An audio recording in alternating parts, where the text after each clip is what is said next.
네, 안녕하세요. 닥터스키니 최보연 원장입니다. 네, 다이어트 할 때 제가 항상 드리는 말씀이 있습니다. 탄수화물은 적게 먹고, 그리고 단백질은 충분히 먹고, 이 기본 원칙을 항상 말씀드리는데요. 자, 여러분이 가장 많이 알고 계실 단백질 식품으로 계란과 닭가슴살이 있죠. 이 다이어트 하실 때 가장 구하기도 쉽고요. 또 특별한 조리 과정이 필요 없이 간편하게 먹을 수가 있기 때문에 계란과 닭가슴살을 많이 활용하실 것 같은데요. 자, 그런데 여러분, 이 계란과 닭가슴살을 하루에 몇 개나 먹는 게, 얼마나 먹는 게 단백질을 충분히 그리고 알맞게 먹는 것인지 알고 계신가요? 자, 오늘은요, 이 계란과 닭가슴살을 얼만큼 먹는 것이 하루 단백질 권장량을 충족시키는지 구체적으로 알아보도록 하겠습니다.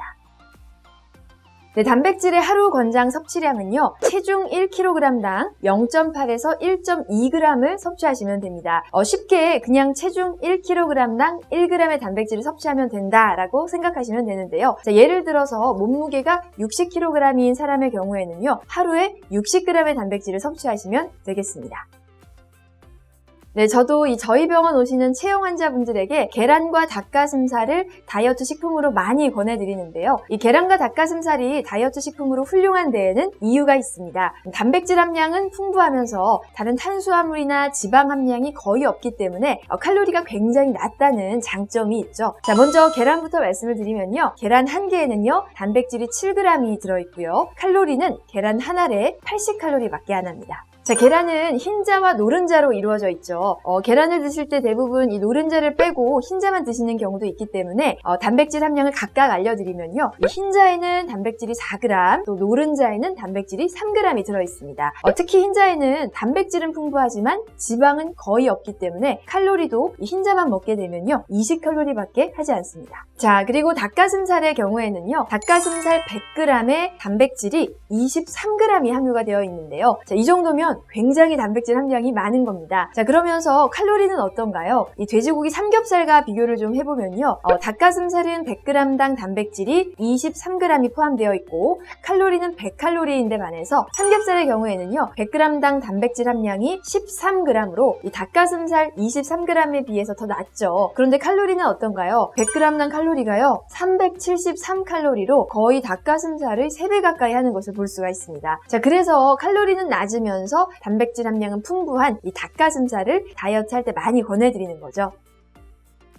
네, 체중이 60kg인 사람의 경우에 하루 단백질 섭취량은 kg당 1g이니까 60g 정도가 적당한데요. 자, 그렇다면 계란, 닭가슴살을 하루에 어떻게 먹으면 좋을까요? 자, 일단 계란으로만 단백질 권장량을 충족시키려면 하루에 계란을 9개 이상 드셔야 합니다. 쉽지 않죠? 자, 그래서 이 단백질 함량이 더 풍부한 닭가슴살을 함께 섭취해 주시는 것이 좋은데요. 자, 몇 개씩 먹는 것이 적당할까요? 하루에 닭가슴살 2개에 계란 2개 정도를 먹으면 하루 권장량이 충족됩니다. 이렇게 손바닥 크기의 닭가슴살이 100g이거든요. 그래서 닭가슴살 2덩이를 먹게 되면 23 곱하기 2죠. 46g의 단백질을 먹을 수가 있습니다. 자, 그리고 계란 2개를 먹으면 계란 1개에 7g이니까요. 7 곱하기 2에서 14g. 자, 이것을 합치면 60g이 됩니다. 자, 보통 아침에 계란 2개, 그리고 점심에 닭가슴살 1개, 그리고 저녁에 닭가슴살 1개 이렇게 먹게 되면 하루 단백질 섭취량을 충족시키실 수가 있는 것이죠. 자, 요즘은 닭가슴살도 여러 가지 형태로 다양하게 나옵니다.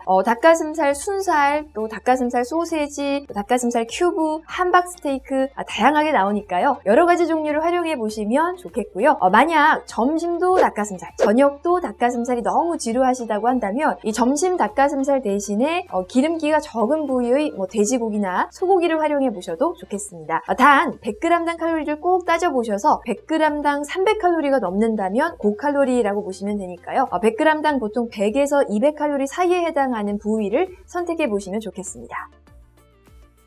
네, 권장량보다 더 드시기는 권하지 않는데요. 이 단백질을 너무 많이 드시게 되면 통풍을 유발할 수도 있기 때문입니다. 최근에 근육맨인 김종국 씨도요, 이 통풍이 생겨서 단백질 섭취량을 조절하는 모습을 봤는데요. 평소에 3끼 다 닭가슴살을 드시고 심지어 닭가슴살을 갈아서 마시기까지 하시고 너무 많은 양을 드신다고 생각했는데 최근 통풍이 오시면서 단백질 섭취량을 조절하고 계신다고 하더라고요. 자, 여러분 뭐든지 과유불급입니다. 이 다이어트 할 때 단백질은 꼭 필요하지만 좋지만 또 너무 과해도 안 좋다는 거죠. 이 단백질은 소화가 될 때 요산이라는 찌꺼기를 만드는데요. 이 요산이 우리 몸에서 100개가 만들어지면 정상적으로는 콩팥을 통해서 100개가 빠져나가야 합니다. 자, 그런데 50에서 60개만 빠져나가게 되면 이 나머지 요산이 몸속에 쌓이게 되겠죠. 자, 그런데 우리 몸은 이 요산을 외부 물질, 즉 세균이나 바이러스로 착각을 하고 공격을 합니다. 자, 그러면서 염증 반응이 일어나게 되고 그로 인해서 요산이 쌓인 관절 주변에 통증이 생기는 통풍이 발생하게 되는 것이죠.